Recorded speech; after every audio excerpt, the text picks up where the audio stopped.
Hey guys, and welcome back to another episode of Okay, I Said Too Much podcast. Let's go ahead and address the elephant in the room. Where was I last week? Okay. And the elephant in the room is Free Palestine. So yeah, that's where I was. I was trying to get on here and record and hee and ha with you guys, but just, at some point nothing's funny. And I'm sorry, the killing of innocent children and bombing Gaza until it is flat and dumping white phosphorus on them and cutting off their energy, water. They don't have water, electricity, food, nothing. And I think those are war crimes. So as much as me as a black woman, I need this to be very, very clear. Me as a black woman, I completely understand the struggles of being Jewish and being hated for something that, technically kind of is out of your control. I mean, you could convert religions, but what?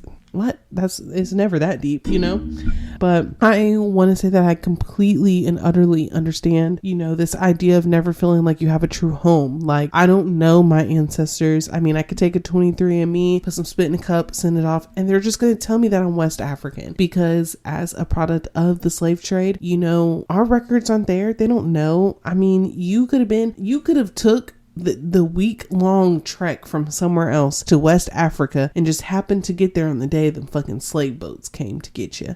So they don't know that. They don't have proper records of that. I mean, technology is good, but it's not that good. So yes, of course, I understand the struggle of feeling like you don't have a real home and that you don't have a real safe space in this world. I also understand that if someone walked into my home, asked me for the key to it and told me to get the fuck out, I would be like, hell fucking no, this is my home. And so I just it's modern day colonization, and I will just never be on the side of colonizers, regardless of the religion or background. I will never be on the side of that. And then I want you to know that if I say free Palestine, it's free Congo, it's free Haiti, it's free Puerto Rico at this point. Like, there are so many things going on in this world out of pure greed, and I think this all stems from pure greed. And so that's really where I was this week, because I keep having this overwhelming feeling of what about the kids? What about the kids? What about the kids? Palestinians are not going to have the resources. And let me say this, the Palestinians that will be left after all of this, and they're not going to have the resources to take care of themselves in the way that you need to be taken care of after something so traumatic like this. These kids are going to need extensive therapy, PTSD therapy, all the things. They have gone through something horrendous. I think a lot of people, especially here in the United States, because it's kind of hard for us to fathom this, they're like, how do extremist groups come up? Because if you didn't know, the Taliban just recently took over Iran. Hamas is seen as an extremist group, like the extremist group in Sudan. There's an extremist group in like Somalia. Like, you're probably thinking, like, how do these young men and women become a part of these groups? Like, what goes wrong? I think seeing your whole life blown up in front of your eyes would be a pretty good way to push to radicalize you. And I'm not saying, like, I don't want you to say like, oh, all these kids are going to grow up to be terrorists. That's not what I'm saying. But I'm saying, yeah, they're going to look at life a little bit differently. There have been whole generations of Palestinian families just wiped off the map because of what is going on. And I don't think this is an appropriate retaliation for what happened on October 7th. And I think most people can agree with that. So if you do remember anything about the Obama administration, he sent special forces, special black ops, like people in to look for the bad guys. He wasn't just bombing shit to hopefully find them. And what was really crazy to me is that you're so concerned about these hostages, but you're bombing areas where these hostages could have been held, would have died because of the senseless bombing. Like, the airstrikes, the constant airstrikes was insane. It's like you couldn't watch videos of people that were in Gaza without hearing bombs and airstrikes go off in the back. So yeah, it's just free Palestine. I'm sorry. And if that is something that does not sit well with you because you think that is for some reason anti-Semitic and all this, I need you to know it's really not. It's really not. I just don't believe that what has now happened is the appropriate, response, the appropriate retaliation. If you're looking for Hamas, if you want to get Hamas out of there, that's not the way to do it. You know what they used to do back in the day?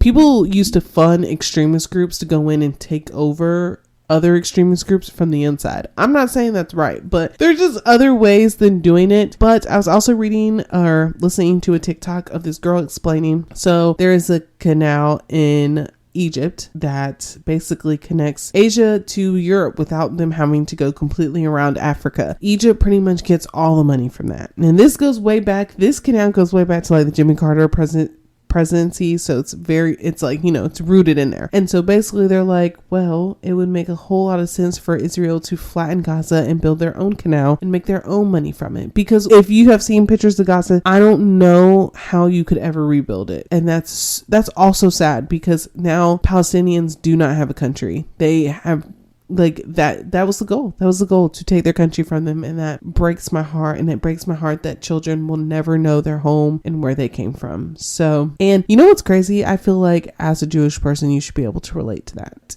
because I can relate to that as a Black woman, not really truly knowing your home. Like, of course, like America is my home. I like, there's generations and generations of my family who've been here, but like I would have loved, I want to know Africa. I want to know what my ancestors experienced. And they're like, I mean, my ancestors weren't Christian. I would love to know their like tribal practices, and I'll just never know that because I was ripped from my home. Well, my ancestors were ripped from my home. So, I mean, I have Native American friends who, Native Americans have never recovered from what, well, I don't want to say never recovered. I think that's a little extreme, but like there has been detrimental damage on Native Americans because of the colonization of the United States of North America. Hawaii are still telling us to stop coming to America. Like that is, Hawaii is through colonization. Like that, there was indigenous people, Australia, indigenous people, Haiti, like what Haiti has gone through with France. Like, give people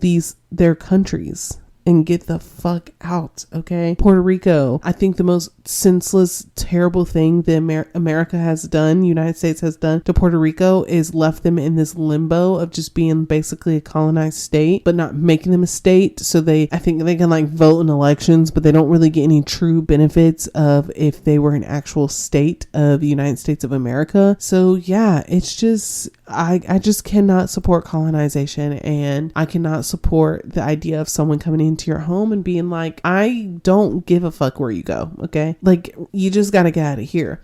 And it also breaks my heart because if you have known anything about refugees and what happens to them, the future is so, if I get into it, I will cry, because the past couple of weeks, all I have said is, what about the kids? What about the kids? What about the kids? That's always just been like my thing. Like, what about the fucking kids? Because what about them? You know, like that's all like these children are losing mom, dad, uncle, aunts, like not having any family, and then also not having a solution for any resources to give them. So that is my spiel, Nat. Like I said, it's Free Palestine, and if you listen and hear Free Palestine as anti anything else, I'm so sorry, but that is not what I mean by that. I always say this, I've said this in past episodes, and this has always been my way of thinking about things. If it's not all of us, it's none of us. If we all cannot have the beautiful right to grow up where we want to grow up and like be the people we want to be in the states we want to be in, then it's none of us. So if you had any question, I know I've been MIA on the podcast Instagram, and like, you know, I skipped a week of podcasting. This is why, because I've just been very emotional about it, and I've just been looking for the right things to say, and I'm like, do I just make the podcast episode and not say anything, or do I say something? Okay, well, if I say something, what do I say?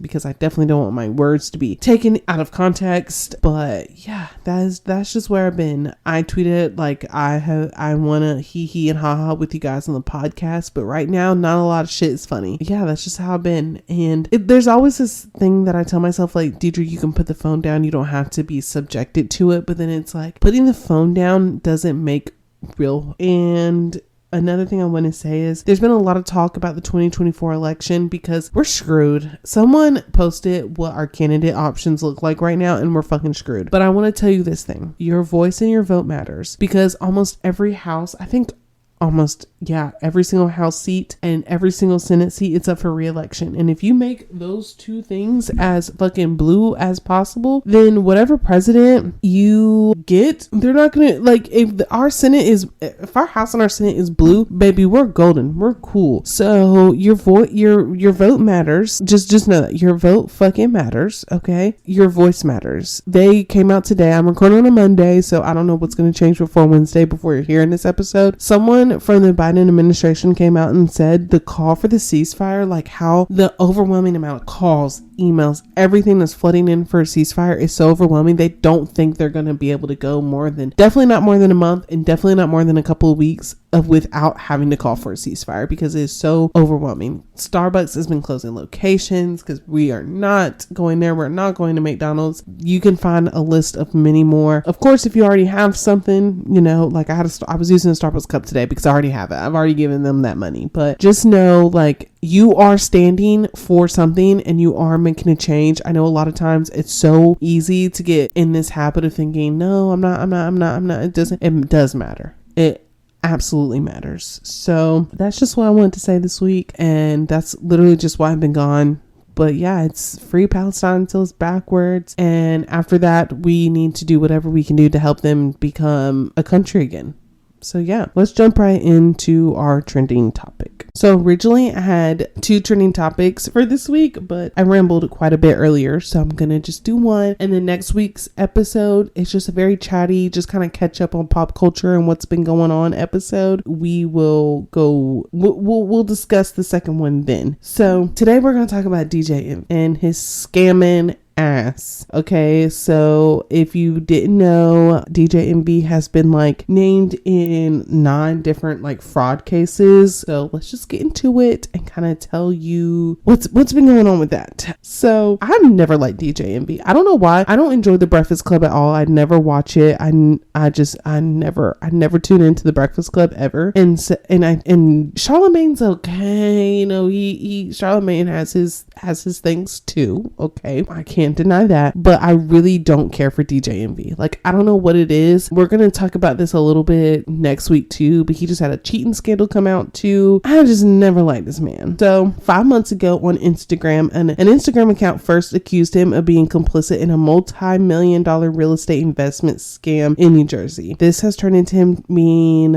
in a mess of lawsuits. Like I said, he's named in 9 different lawsuits. There are so many clips from Breakfast Club where he says things along the lines like he basically gives people free real estate advice. He encourages people to buy real estate. He was renting apartments and everything else. Cesar Pina is his business partner in this whole ordeal. And there's literally a Breakfast Club scene. And now it's so crazy because they pulled a lot of episodes off of YouTube of the Breakfast Club that you can't find because it's incriminating to DJ MV. And he basically says we've gotten this money, such and such. People always complain about how they would take all these classes and pay all these classes and they wouldn't learn anything. And so what we do is we basically what they're doing in a typical Ponzi scheme is they would give me your money and I'll invest it in real estate for you. And then I'll teach you all these things about real estate.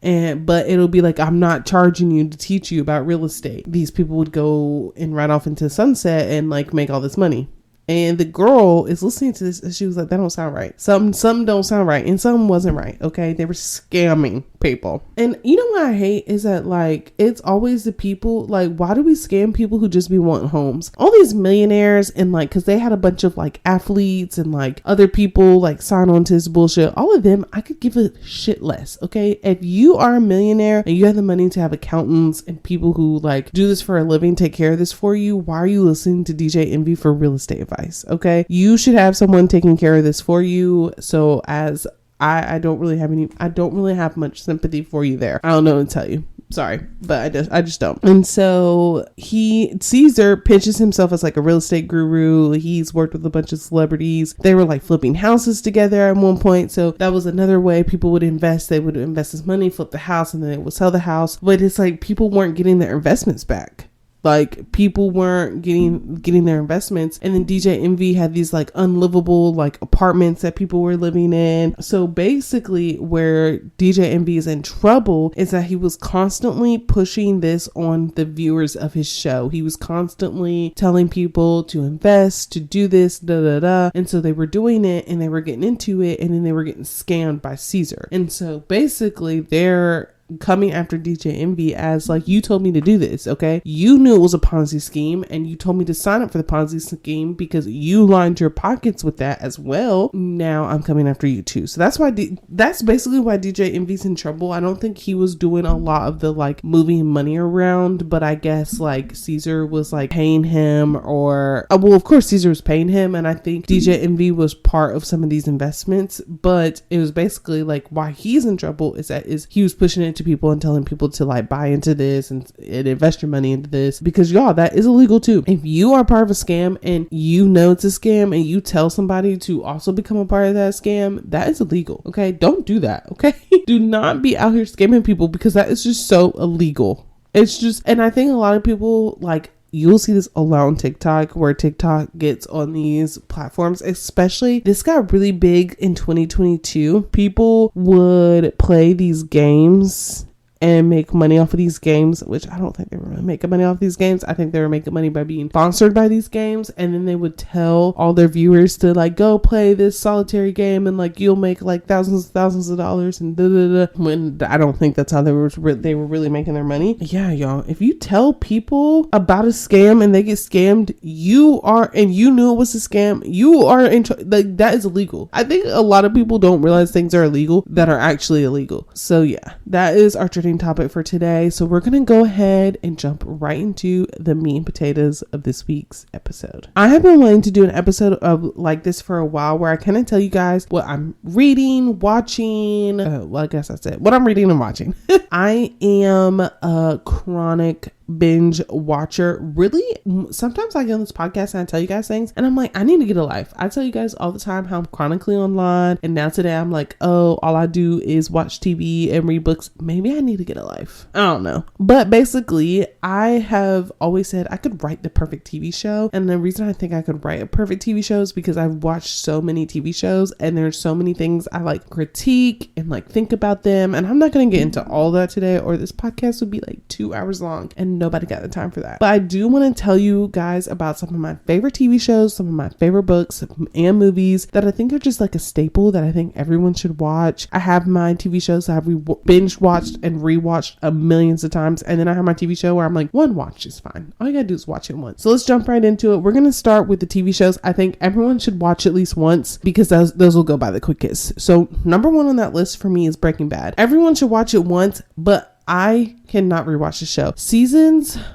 like 1 through 4. I don't know. I guess because when I first watched Breaking Bad, that was like the hype. Everyone watched Breaking Bad. Everyone got into it. So that's what got me through it. But I have tried to rewatch Breaking Bad, y'all, probably like 5 or 6 times, because there's a lot of stuff with Breaking Bad I don't remember to either that I would love to like watch again. I have tried to rewatch it so many times, and when I tell you guys, I have never successfully been able to rewatch Breaking Bad. I can't do it. It is so slow, and the way it's filmed, I know it's filmed and like done like that for a certain reason. It's agonizing to me to try to watch again. The first time I watched it and watched it all the way through, I did love it. I do think it is a great show. It's a great, like I said, it's a great watch it one time and then never watch it again. Kind of like just, everyone's watched Breaking Bad, so maybe I should watch Breaking Bad. There's also like a second part to it that they did. I don't remember the name for that, because it was good. It was a good let's tie everything up. But my next one is probably gonna be, no, I don't think it'll ruffle any feathers. My next one, Ozark. Okay, so I will say the first 3 seasons of Ozark, I think there's 5 total. The first 3 I did have to rewatch again, because this is the reason why I think Ozark is a great show, beautifully done. I hate the fucking ending, but that's besides the point. It is definitely a show that I would recommend. If someone was like, I want a show I can binge watch, I would recommend that show 100%. Here's my problem with Ozark. You have to pay attention to Ozark. You have to really be knowing what the fuck is going on. My favorite thing about Ozark is that it definitely gets you first episode right at the bat. You were like, what the fuck is going on? But there's a lot of episodes in season 1 and season 2 that you had to really pay attention to, and that's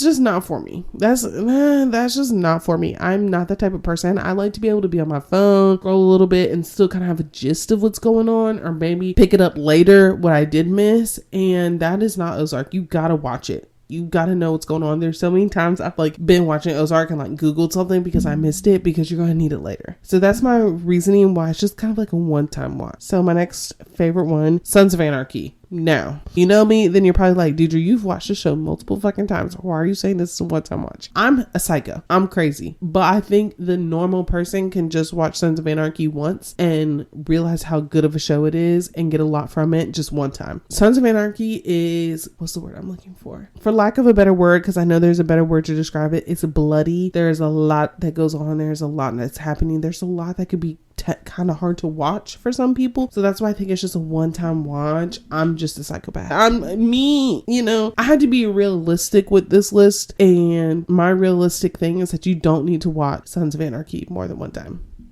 On to the next. How to Get Away with Murder. I watched How to Get Away with Murder once it was done, so I was able to watch it all the way through. Great, amazing show. And my favorite thing in How to Get Away with Murder, I'm not going to give any spoilers, is that by the end of the show, you think about the characters completely different. Do I think things were sometimes not needed for the storyline? Yes, but by the end of the show, you see the characters and who they are in a completely different light than you did when you first start the show. And I really enjoyed that, because not a lot of shows have done that for me. So I truly think it's amazing to watch. Everyone needs to watch it. Viola Davis is fantastic in that show, but I don't think I could watch it again.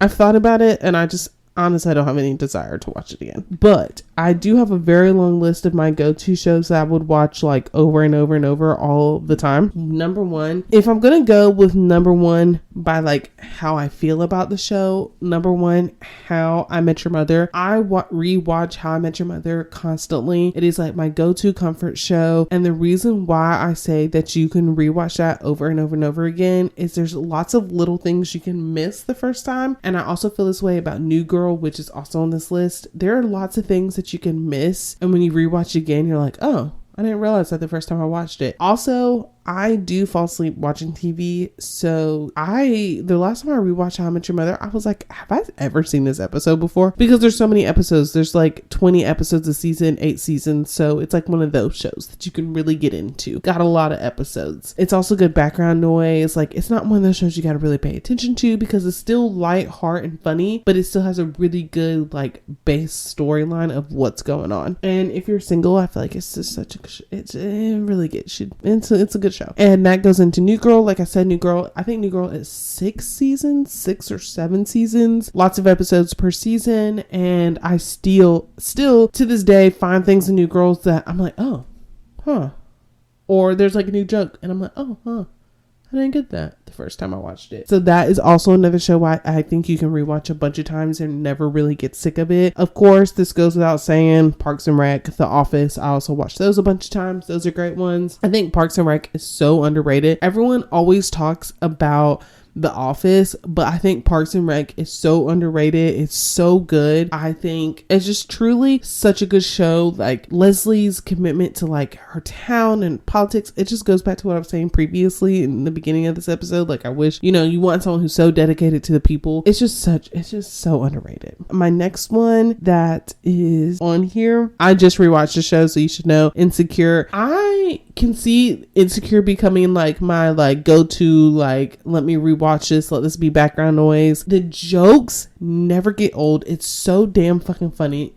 Issa Rae, oh my god, you did a beautiful job. Like it's just so funny, like, but it's also like heartwarming, and just I hate the ending of Insecure too. The last time I rewatched Insecure was my first time watching the ending. Terrible. I'm doing a thumbs down. You can't see me. Fucking terrible. I hate it, but such a good and that's another show where I'm like, so much happens in the show that I almost forget what happened. So when I watch it again, I'm like, I forgot that happened. But yeah, that's another good one. Catfish. Almost every single episode except the new ones of Catfish is on Hulu. The Catfish, when I tell you, it is the perfect show to have on in the background. Like you can catch it, you can pick it up, like, oh, the reveal's coming, what's happening. It is the perfect let me clean my house and watch something in the background show, but you're still going to kind of get distracted because you're like, damn, what's happening? It's hundreds of episodes. I think they just hit their like 200th episode or something like that. Crazy good amount of episodes. Another good rewatchable show. My last one, unless I think of another one, because I feel like there's something I left off this list that I'm not thinking about, is Dexter. And you're like, oh,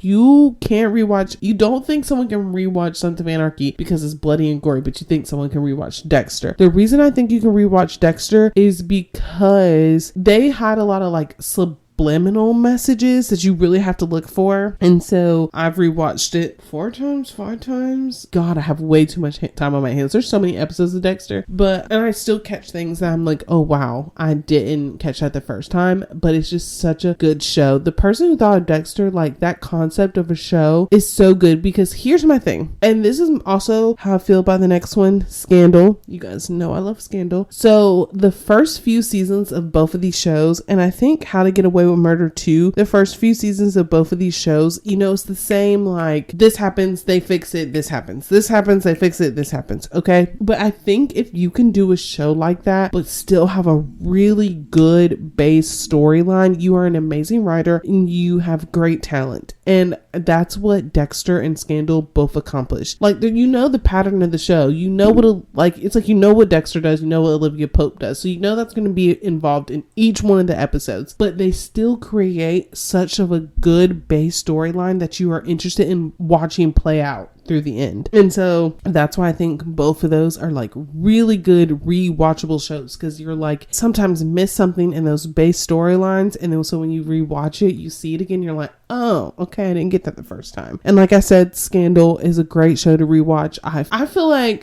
Shondaland, and that's like the producing company, writing company, Shonda Rhimes, that she has that makes all these shows. I didn't get into Bridgerton. That's not really my vibe, but she can do a good show. But I mean, nothing, she can come out with something later, and I may take this back. Nothing can top How to Get Away with Murder and Scandal. They're just amazingly done, beautifully done. So good. There is a season of Scandal there. I think it's like season 5, season 6. I'm just like, okay, wrap it up. I'm so fucking sick of this shit. But it is so good. I love it. I will rewatch Scandal till the end of time. I love it so much. When Hulu takes Scandal off, if Hulu does ever take Scandal off, I don't know what I'm gonna do.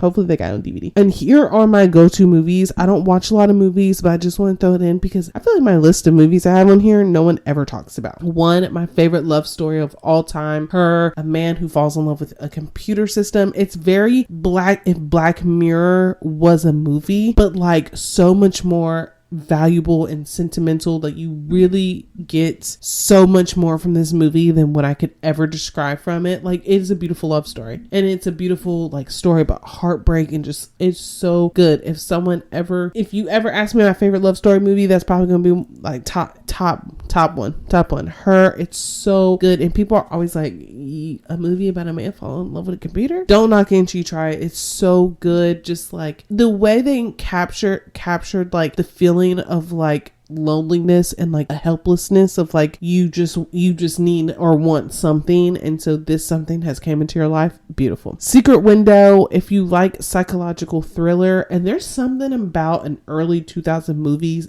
that just hits different to me. The Secret Window is so good. I cannot really tell you what this window I really can't tell you what this movie is about without ruining it for you. Have you guys ever seen that meme? It's like a TikTok, and it's like this dude, it's like, you're ruining it in like a British accent.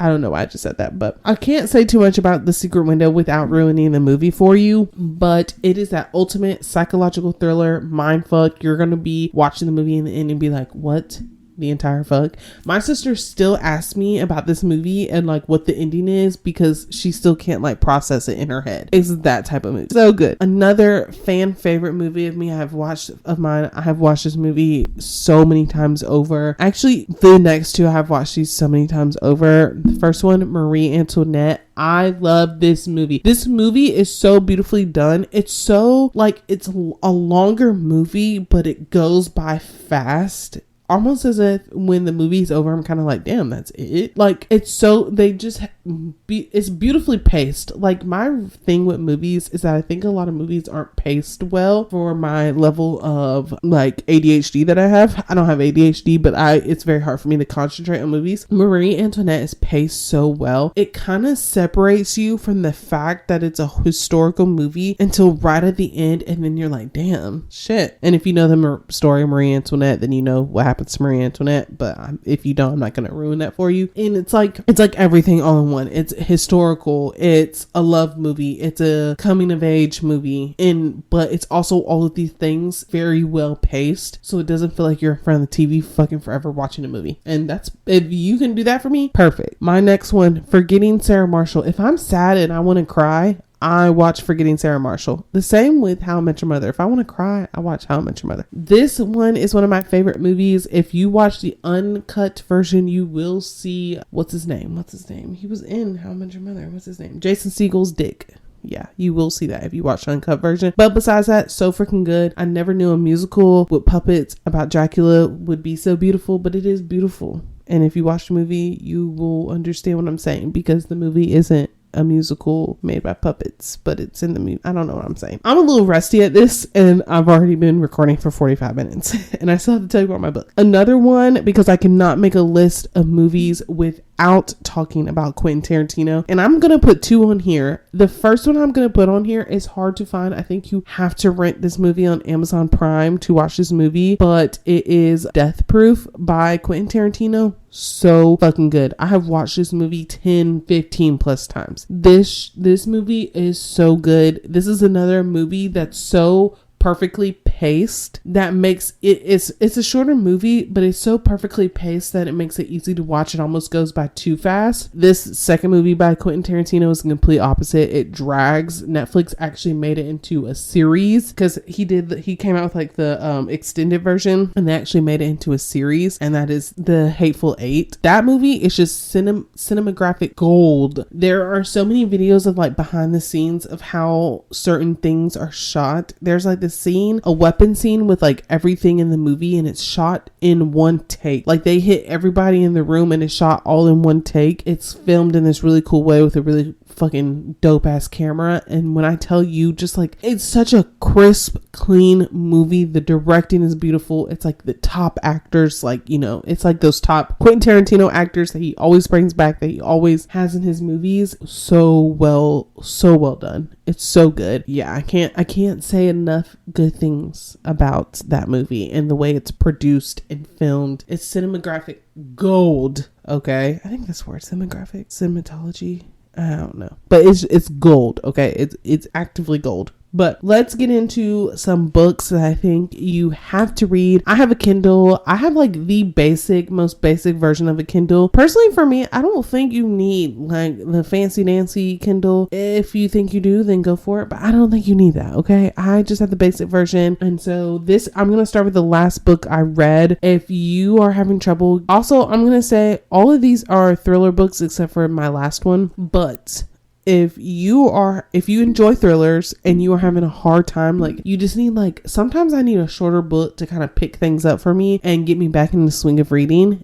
This book is a book for you. It's called Run on Red. It is by Noelle West Ifili. I think that's her last name. If you look up Run on Red, it's going to be a picture of a girl looking in the rearview mirror. This book got me on like page 3.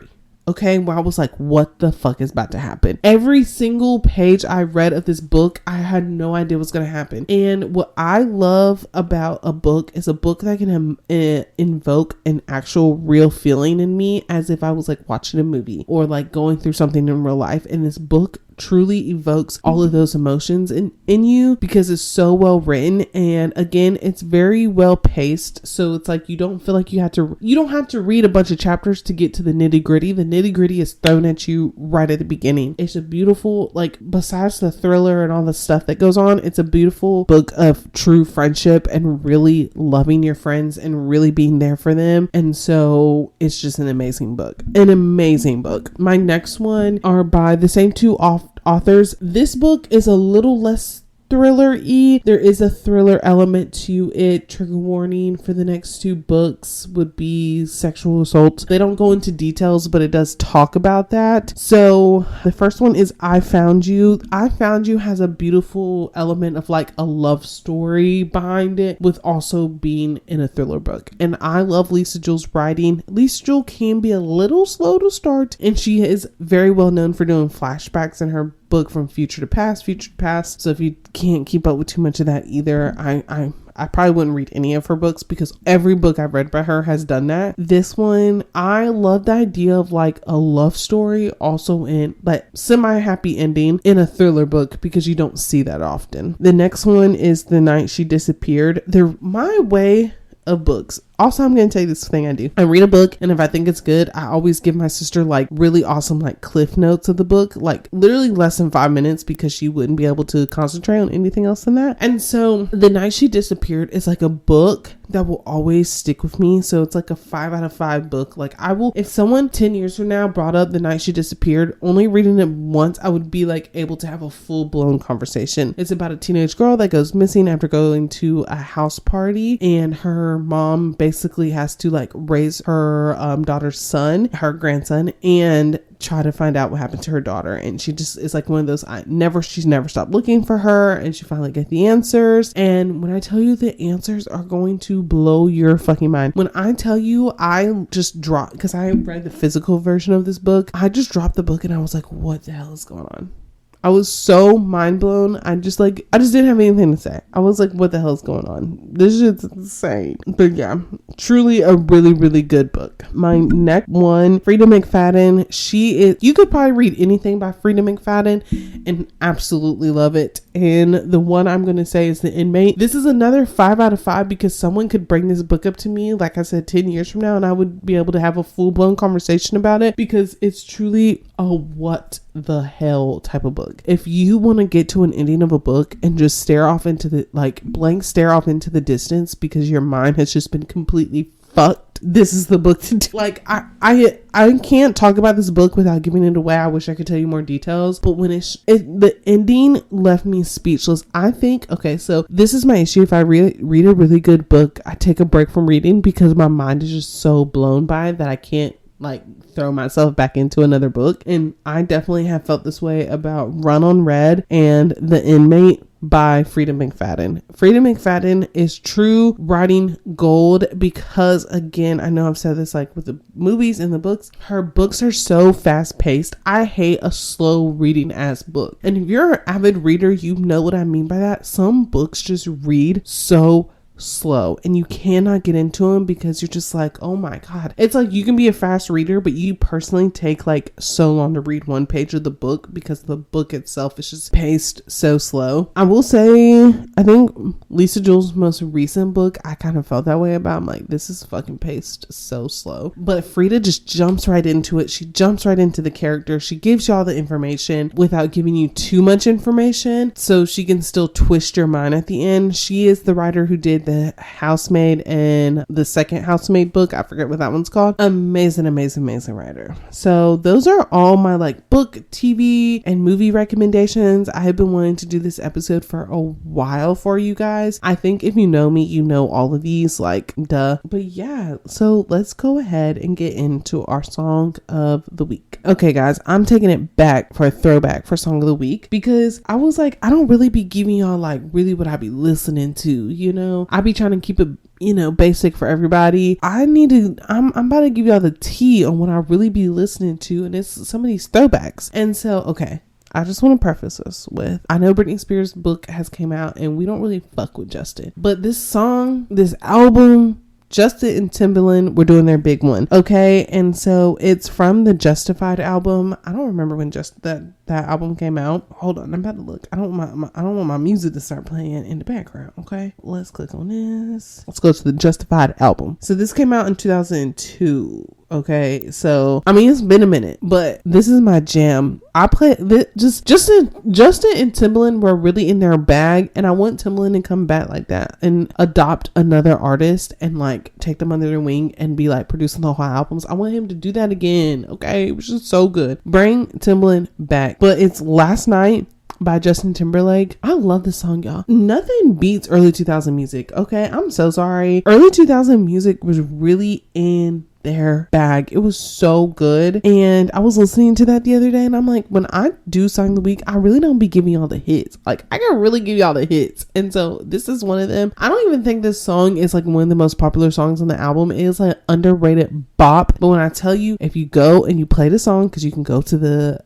I Said Too Much playlist on Apple and Spotify and play all the songs of the week. So when you go and you play the song and you're going to be bumping in the car and got a little bit of that bass going, you're like, damn, that song's good as hell, because it is. And it's Last Night by Justin Timberlake. Like I said, I think that whole album, or the majority of that album, is produced by Timbaland, so you know the beat go crazy. So that is our song of the week this week. And you know I'm always going to end off with where to find me. And so my socials for just me, it's just, you can just search my name with a couple extra A's at the end. Deidra. So it's DeadraAAA. For pretty much all the socials. For the podcast, the Instagram is istm.podcast.